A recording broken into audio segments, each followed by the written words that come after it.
Bienvenidos a nuestro programa.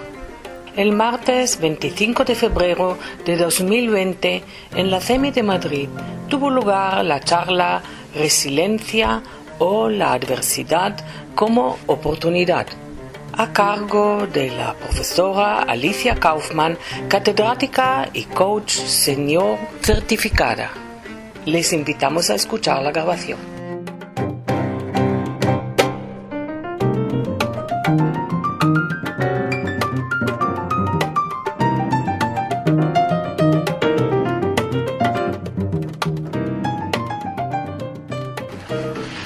Encantada de tener aquí a mi amiga, a nuestra amiga Alicia Kaufmann, de muchos años de colaboración y amistad en diversas cosas. Quería hablaros de Alicia. No sé si todas sabéis que hoy en día es una coach ejecutiva senior certificada, pero antes ha estudiado sociología, es catedrática de la Universidad de Alcalá de Henares, ha sido ganadora de una beca Fulbright no recuerdo, dos, pues más Caboto, hay dos becas Fulbright. ¿En qué? Una en liderazgo en Salzburgo y otra sobre organizaciones en Yale. Ha sido profesora en el Instituto Empresa una época, ha sido profesora, para mi sorpresa, de mi hija, creo. Pues sí, para su sorpresa, porque ella quería que influya la hija. Mi hija al revés. Influimos con la hija sobre Eva.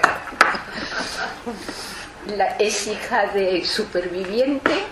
Tuvimos el honor en su momento de tener a su mamá, Ilse, entre nosotras, que en paz descanse. Fue un gran honor oír su historia, muy emocionante, y es ha estado en las listas de Top Woman varias veces, tres veces. Bueno, ¿qué os digo?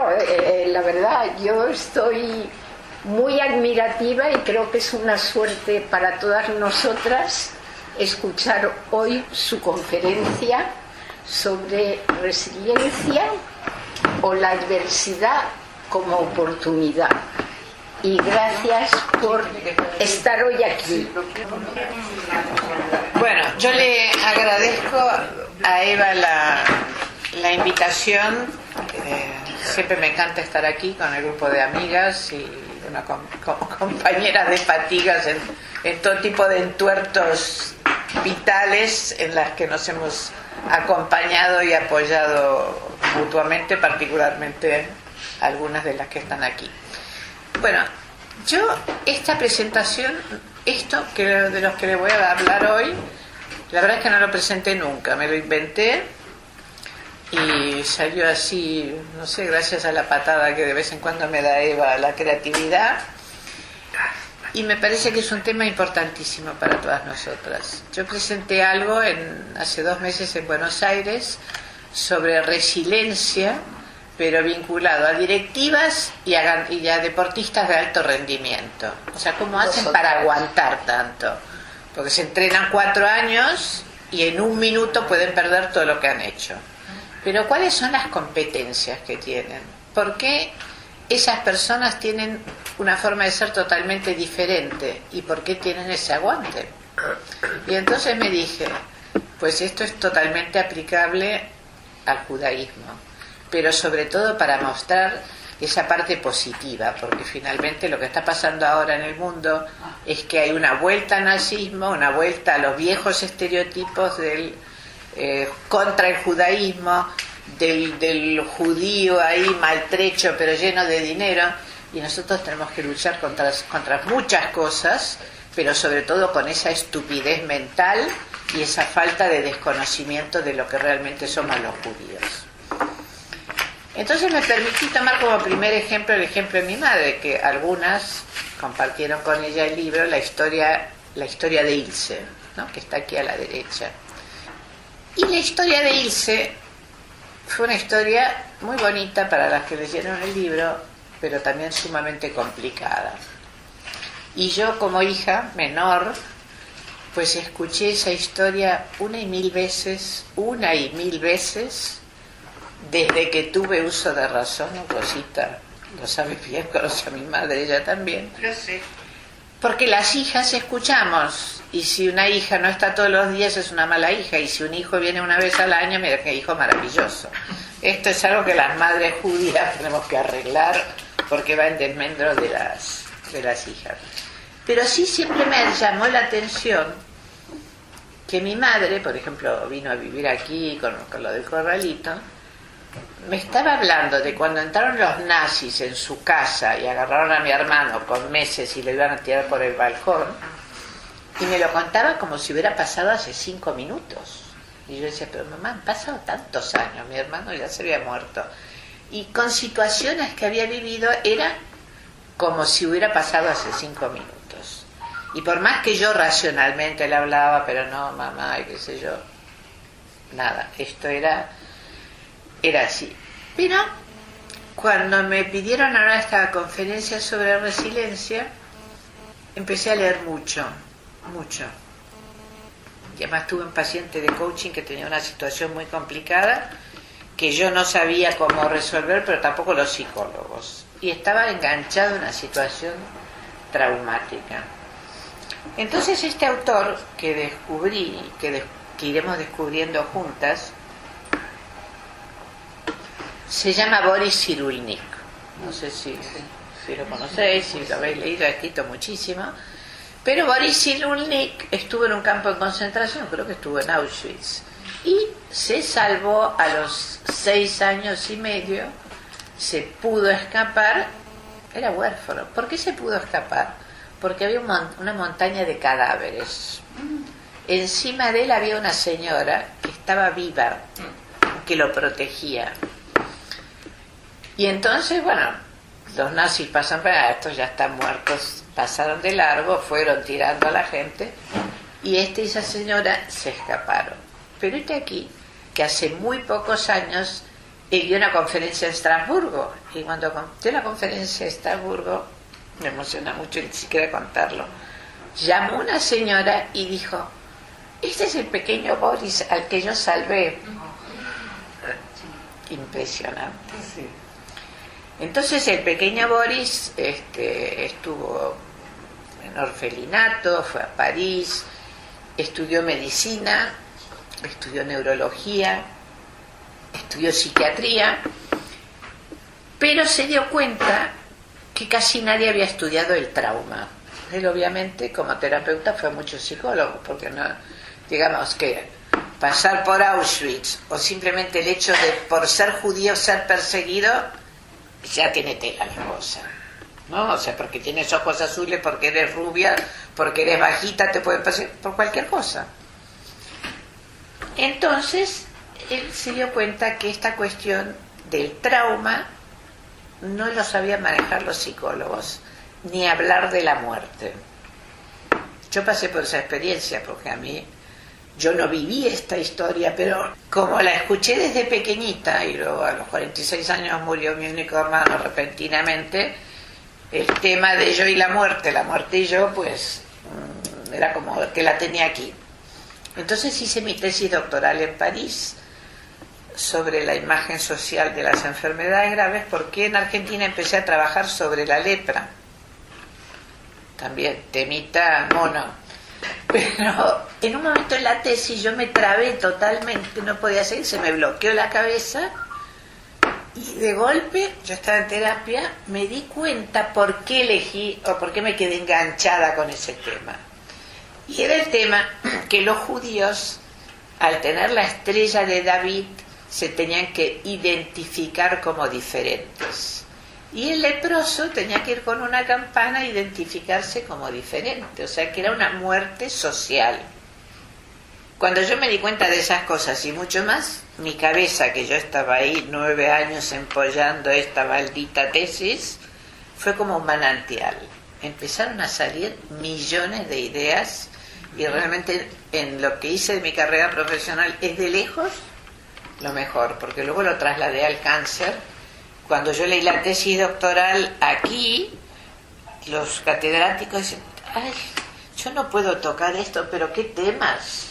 Pues léanlo, señores, porque es parte de la vida, ¿sabes? Mójense, hay que tener valor para meterse, y yo decidí atravesar todo eso.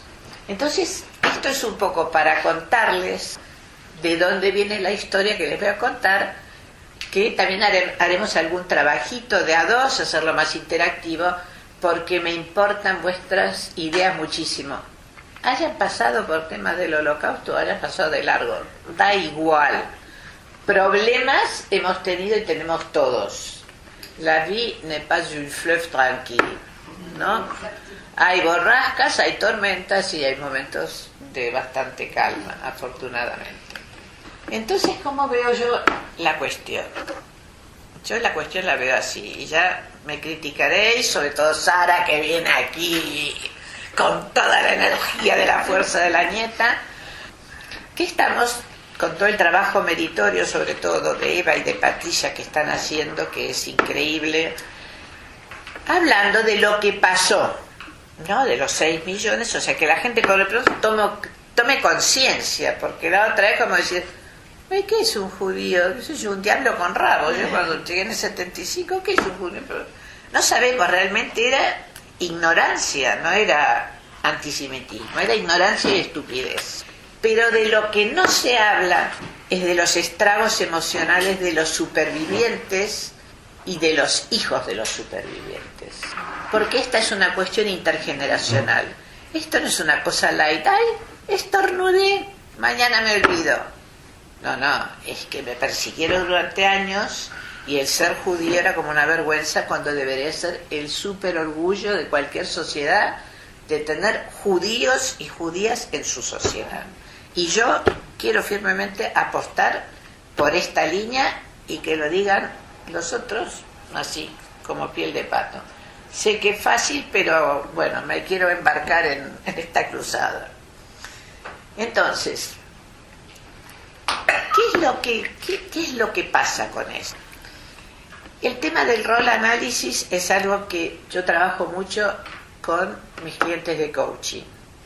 Es una idea de ver brevemente qué pasó en tu historia familiar y quién tenía la autoridad. Y la persona X que está trabajando conmigo, por qué toma o no toma su autoridad. Pero no me quedo anclada en el pasado, pero tengo que conocer algo de ese pasado. Entonces, ahí está la historia familiar, lo que he vivido, cómo lo he vivido, cómo mi familia ha vivido esa situación del Holocausto, porque como ustedes bien saben, hay gente que no dijo ni pum a sus descendientes y gente que no paró de hablar, o sea, como que eran posturas muy, muy extremas. Pero claro, entre lo que yo viví en mi familia y lo que viví por el Holocausto, independientemente si estuve en un campo, si estuve fuera de un campo, si viví en Argentina y había antisemitas que se llamaban tacuaras y pintaban en la portada de tu casa la svástica, o si yo estaba aquí cuando llegué en un tribunal y me dijo uno, ¿usted es judía? Y yo le dije, sí. ¿Pasa algo con eso? No, solamente preguntaba, pero ya preguntaba con mala leche. Entonces, todo eso evidentemente ha tenido efectos sobre la identidad. Lo que no se dice mucho, pero que todos sabemos, que muchos judíos muy renombrados, Stefan Zweig, entre ellos, o sea, finalmente no le pasó nada, se recluyó en Brasil, se volvió a casar, pero se suicidó. Porque la cuestión es cómo organizamos, y acá hay gente que me puede ayudar en eso, en nuestra cabeza ese horror y cómo lo justificamos, porque no hay comprensión posible.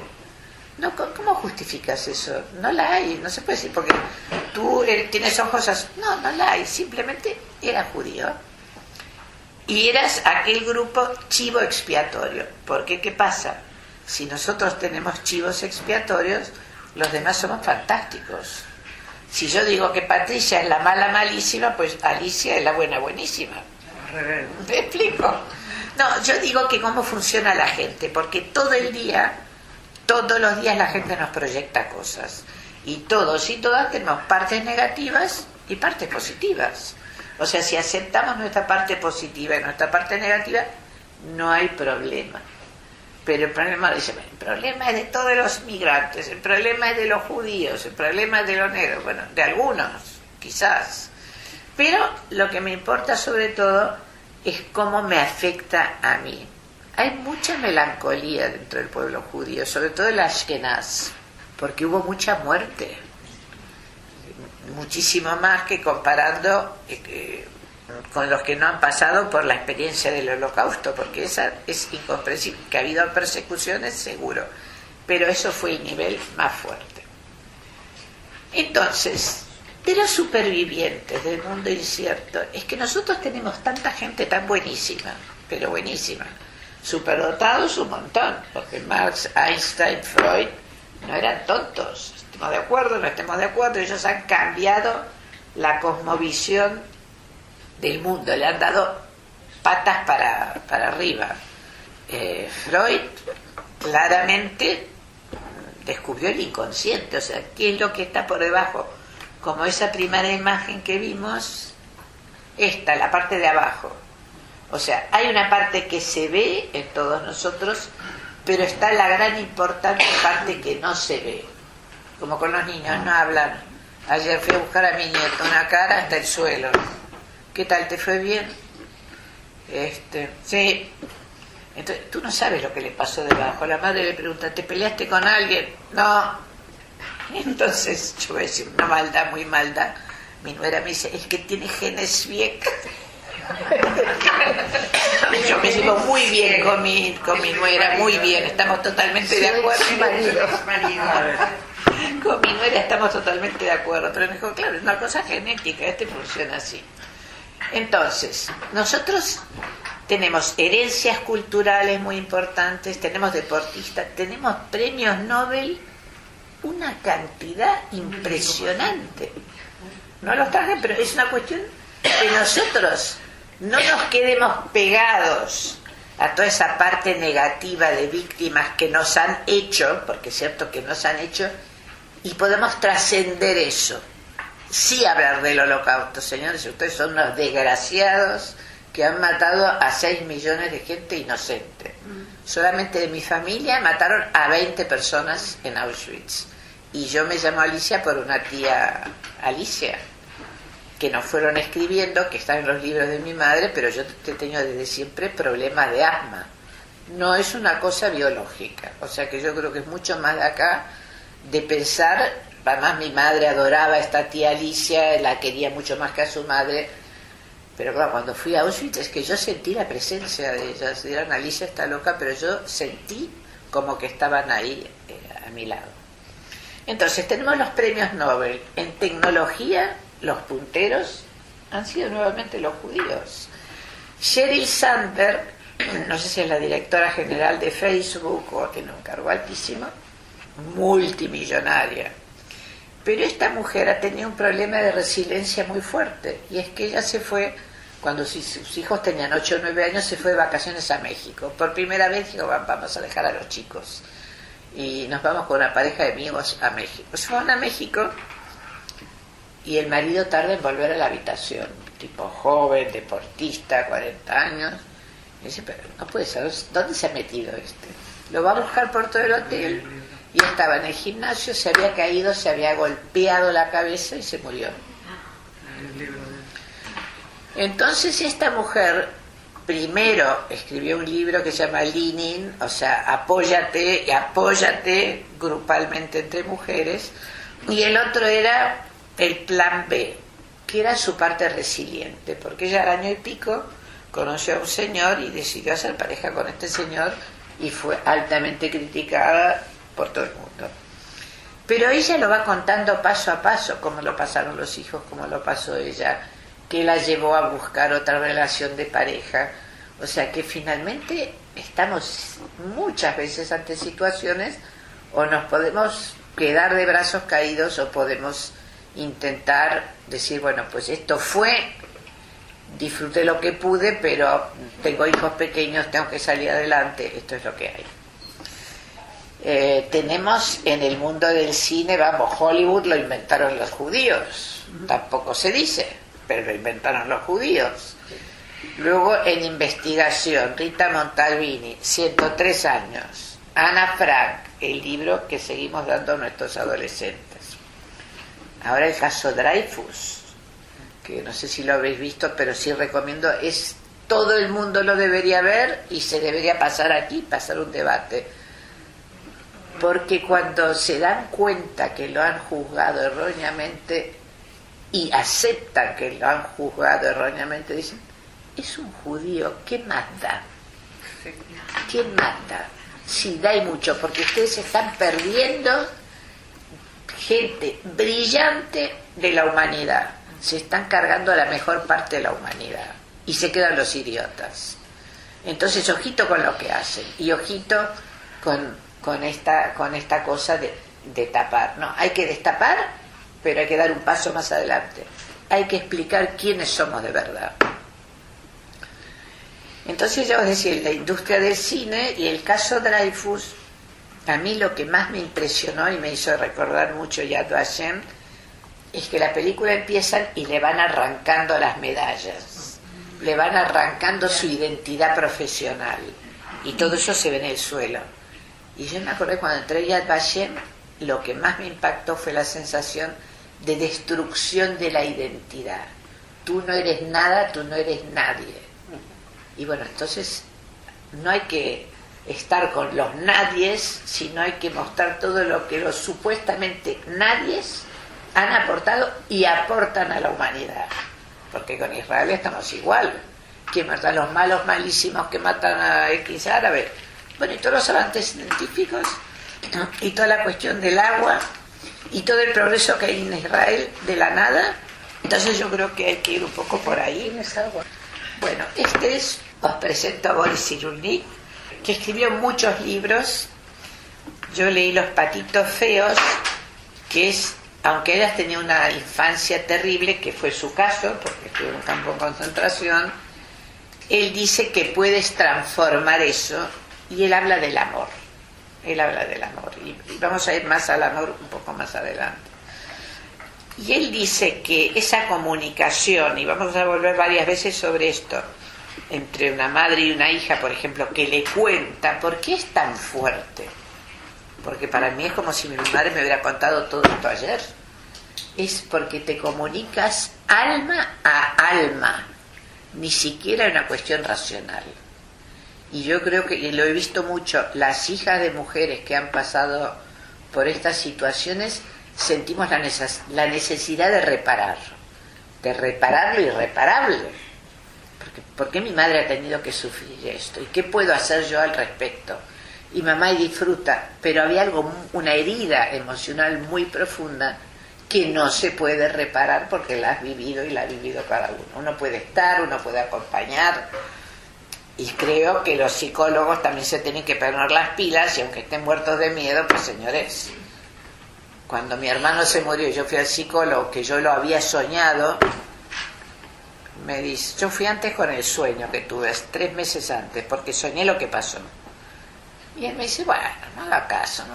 A los 3 meses voy y le cuento, mi hermano se murió. ¿Y qué me dice el tarado este? Hábleme de usted. ¿Cómo? Hábleme de usted.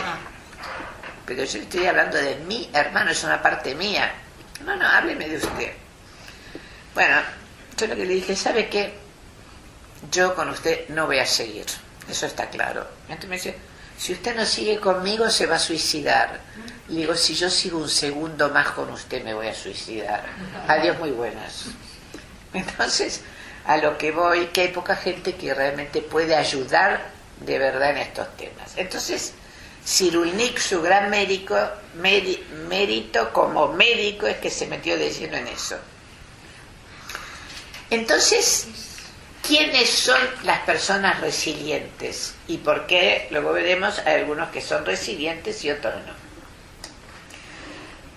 Hay personas, esa frase que dice, hay personas que se crecen en la adversidad, o sea, te va peor y tú dices, yo voy a poder.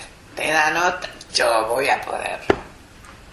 Yo lo de la cátedra en este país no se puede imaginar. Pero yo, porque soy Capricornio y soy cabeza dura, digo, yo voy a ser catedrática. Y al poco tiempo le digo, ¿sabes qué? No me interesa, váyanse a la mierda. Dije, no, Alicia Kaufman está loca, ¿no? Pero lo conseguí. Entonces, las personas somos vulnerables, todos y todas somos muy vulnerables, pero somos invencibles. Realmente el judío, la judía tiene una fuerza especial de lucha que no lo tienen otros pueblos. Hay factores generales, o sea, si vamos en el coche y tenemos un accidente, está el airbag que salta, nos protege. Pero nosotros tenemos factores particulares que son recuperarnos de la adversidad y tratar en toda situación de ser constructivos. En mi vida Rosa Stissin me ha ayudado en muchísimas situaciones y ha compartido conmigo mucho. Yo le estoy muy agradecida a ella y a su hija. Es de bien nacido ser agradecido, y lo quiero decir públicamente, porque pasé cosas gordas y ahí estaba Rosita, venga, tenés que arreglar la casa y hagamos las cortinas y esto y lo otro, y me dio un libro de recetas, porque bueno, lo tuyo no es la cocina, pero ahí estaba Rosa. Entonces hay que plantearse metas, y sobre todo eso parte de un control interno, como si tuviéramos una usina, todo parte de adentro, y esa usina es la que hay que reforzar. Y tener una autoestima saludable, porque el entorno a veces no ayuda, y a veces la familia tampoco ayuda. Entonces, ¿cuáles son esas competencias? Hay que liberarse de los discursos que profetizan la desgracia. Mi mamá siempre me apoyó, pero siempre me dijo, pobrecita, armeskint. Y a mí me daba un cabreo, porque claro, yo no me sentía un armeskint. Ay, pobrecita ella. Pero el hermano puede. Armeskint. Pobre niña. En yiddish, pobre niña. En alemán. Entonces, la cuestión es poder decir, bueno, yo respeto a mi familia, todo fenomenal, pero yo soy y quiero ser distinta y no sentir culpa por ello. Yo dije, yo la cocina ni la piso. Mi madre estaba todo el tiempo cocinando. Mi hijo a los 11 años, mamá, no me gusta tu comida. ¿No te gusta mi comida, cariño? No, no me gusta tu comida. Pues te regalo un arguiñano.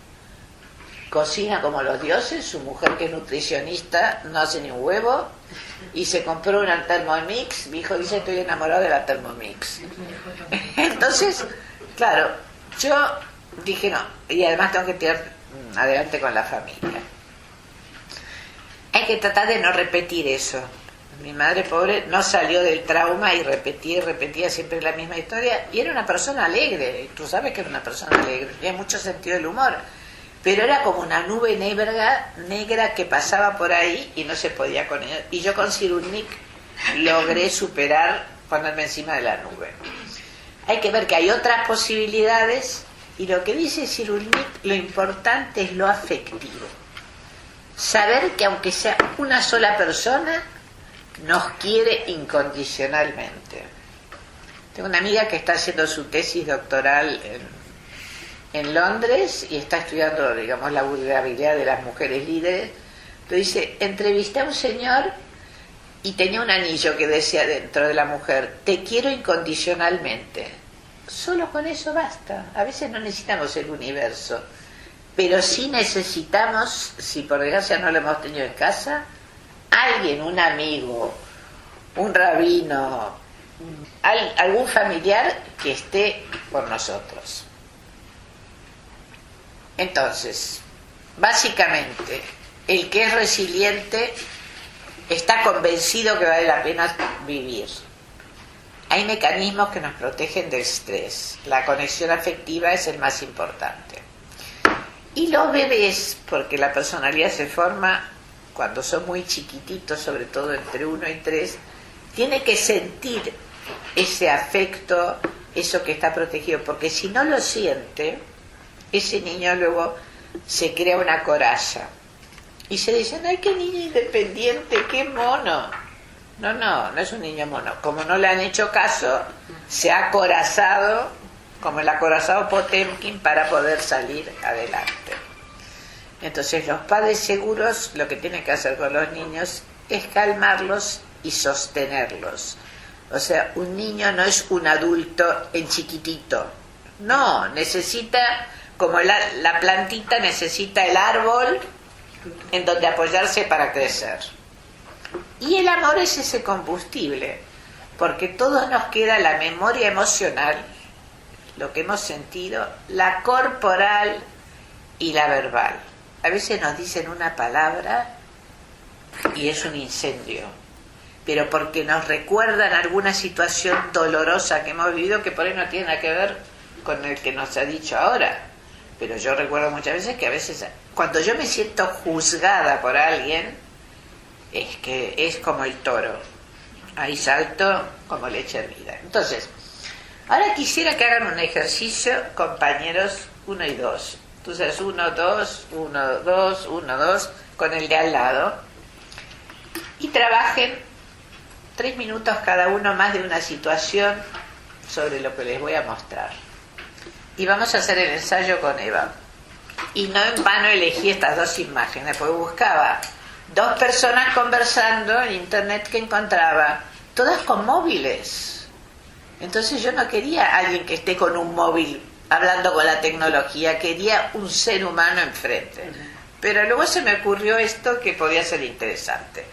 Bueno, pregúntame, Eva. Tú tienes preguntas, es decir, la persona A, que es Eva, tiene que preguntar y yo contestar, pero no hacerme ningún comentario. Solo escuchar. Y luego me preguntas la otra, y luego la otra, luego la otra, luego la otra. Recuerda una situación difícil. Yo te tengo que decir eso. Recuerda una situación difícil. Bueno, cuando empecé a trabajar. ¿Por qué? ¿Qué sucedió? Bueno, sucedió que yo tenía que hacer una entrevista, estaba estudiando sociología, y entonces si a la persona que yo entrevistaba le gustaba, me compraba una enciclopedia. Entonces yo ganaba desde 1 euro a 100 euros. Pero yo era muy tímida, yo apenas podía hablar, a mí me sirvió mucho ese trabajo. Entonces, ¿qué sucedió? Sucedió que como, no sé, 30 personas querían la enciclopedia, o sea que me tenían que pagar bastante, y me dijeron, no te pago, no tenemos ningún contrato contigo. Yo creo que tenía 17 años. No te damos un duro. ¿Y cómo lo resolviste?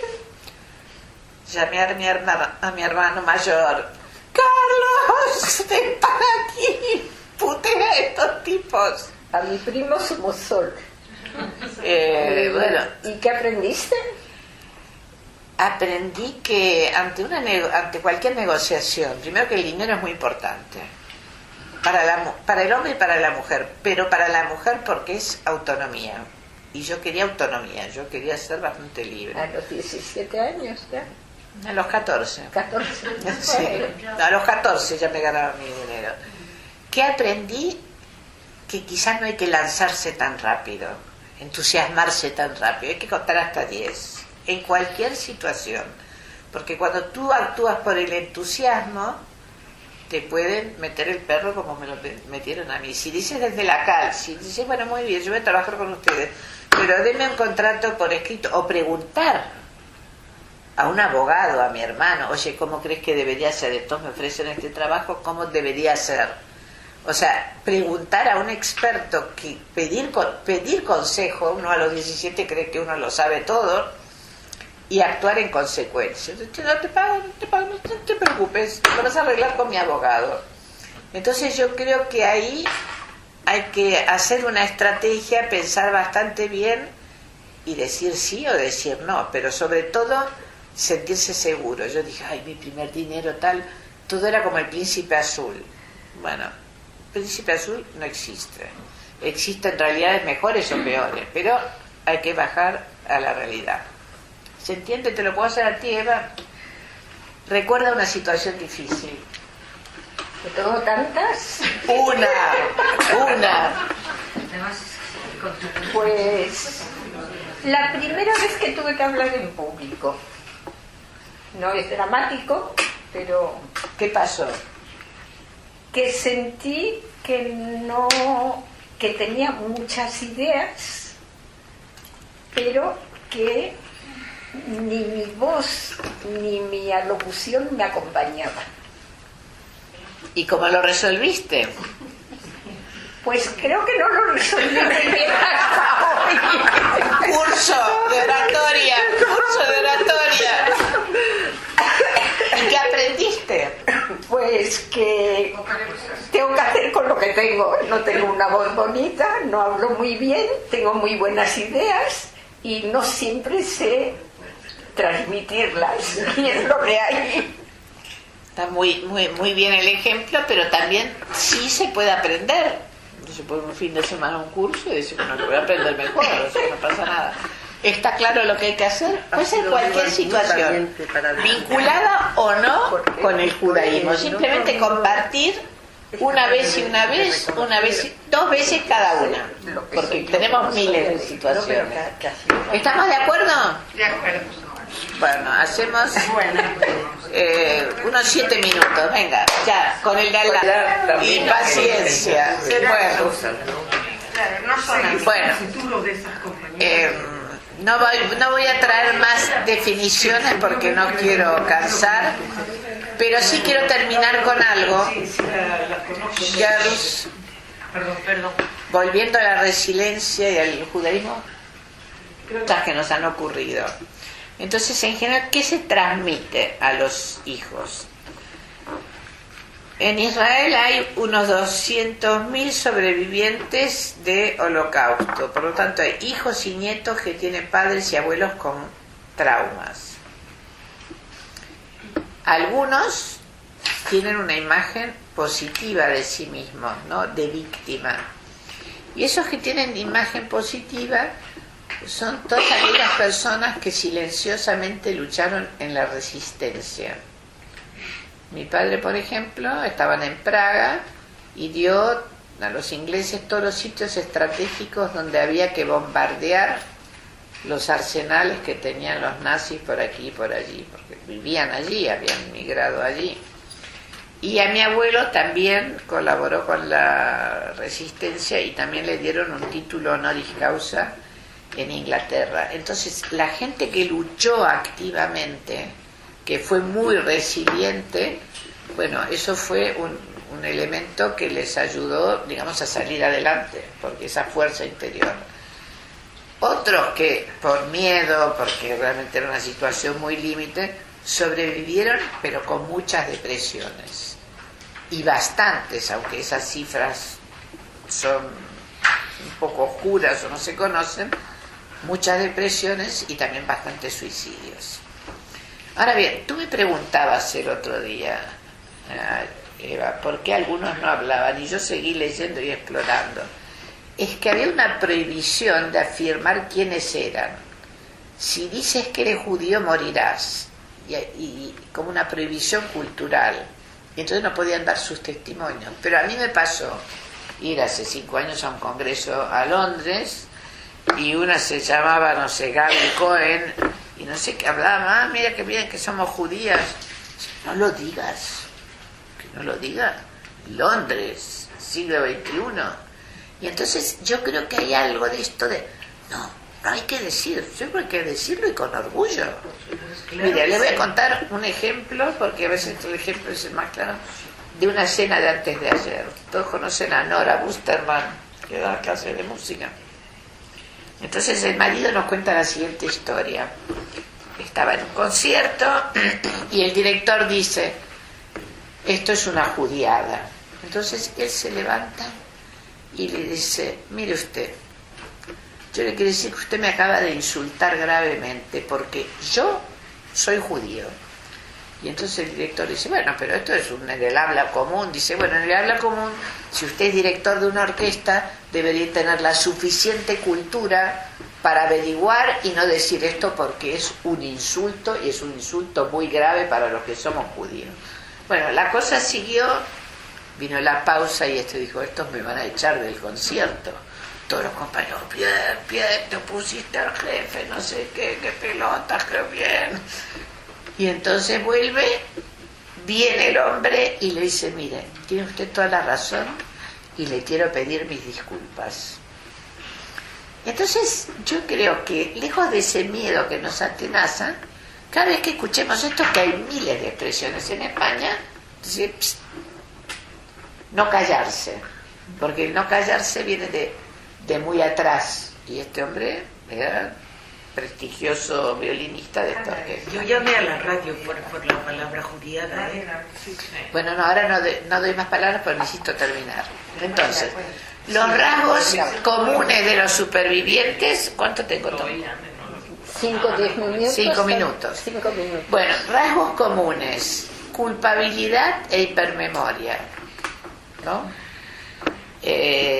Lo que cuentan a los hijos, cuando son, dijimos, los que no hablan y los que hablan, dejan a los hijos como en una prisión afectiva, porque al final, si el que cuenta se queda solo, está en la angustia que tiene, que inconscientemente tiene como agarrado al hijo. Y entonces el hijo de eso no se puede liberar. Yo cuando leía Cyrulnik entendí un montón de mi historia, porque yo tenía como una nube y yo estaba siempre escapando. Digo, ¿de qué estaba escapando? Porque ninguno me lo pudo explicar. Y cuando lo leí entendí que yo ya no podía más con esa historia, porque no la había vivido yo. Mi madre se había quedado traumatizada y gracias al libro se lo contó al universo. Yo luego lo hice traducir al inglés y sin ningún enchufe, debo decir, y tú lo sabes, se publicó en Yad Vashem y el libro está en inglés.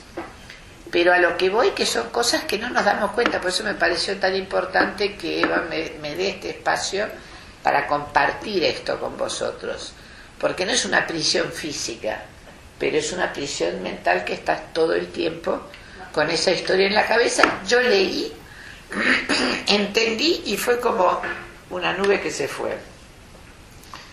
Bueno, lo importante es mantener el control de uno mismo, ser capitán de tu barco y sobre todo, y esto para Ana, cultivar, regar esas semillas de autoconfianza, porque tú no querías ir contra el grupo, pero el grupo al final se aprovechó de ti para descargarse y no ser valientes y afrontar, porque si todos dicen fuimos todos, no pueden echar a todos. Claro.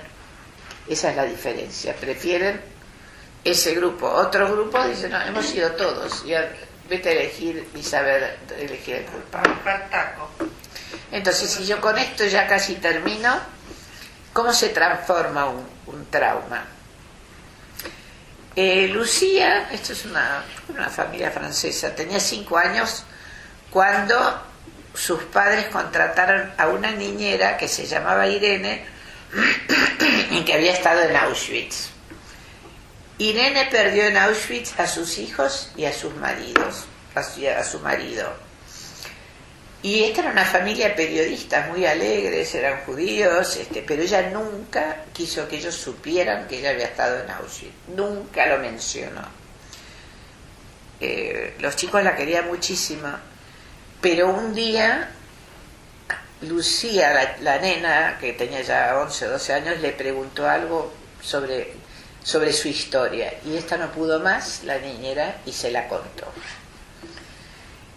Bueno, pasó que Lucía tuvo mucho insomnio, tuvo muchos problemas, no se podía dormir, tenía ataques de pánico. Bueno, no echaron a la niñera, obviamente, pero de mayor Lucía fue periodista y trabajó con la resiliencia que su niñera no pudo trabajar. Y entonces contó la historia, trabajó la historia y ayudó a alguien que ella quería mucho a poder superar, a dejar en el pasado, dejar el pasado en el pasado y dar vuelta a la página. Entonces, hay historias muy bonitas de resiliencia, pero ha sido tan fuerte lo que hemos vivido los judíos, que algunos pueden hacerlo, otros no pueden, pero como ya hay muchos años de distancia y a la vez hay una situación política que es bastante preocupante, yo diría que nos animemos a afrontar. Y lo que me parece maravilloso que una persona como Diego Moldes, que es católico, escriba un libro cuando Einstein encontró a Kafka, que es sobre las contribuciones de los judíos al mundo moderno. Y yo diría, por un lado hablemos de Holocausto, pero por otro lado hablemos de todo esto que también existe y que hay que sacarlo a la luz, porque parece como que nos hubiéramos quedado con la prohibición de que somos judíos, no podemos sacar, no podemos hablar, pues sí tiene mucho que aprender, claro que podemos hablar y vamos a hablar, y mujeres resilientes, bueno, a montones. Bueno, acá tienen el libro que yo escribí, acá tienen una resiliente, acá tienen a la Hillary, que en fin, estuvo a punto de ganar, pero no ganó. Y bueno, eso es todo, muchas gracias por escuchar.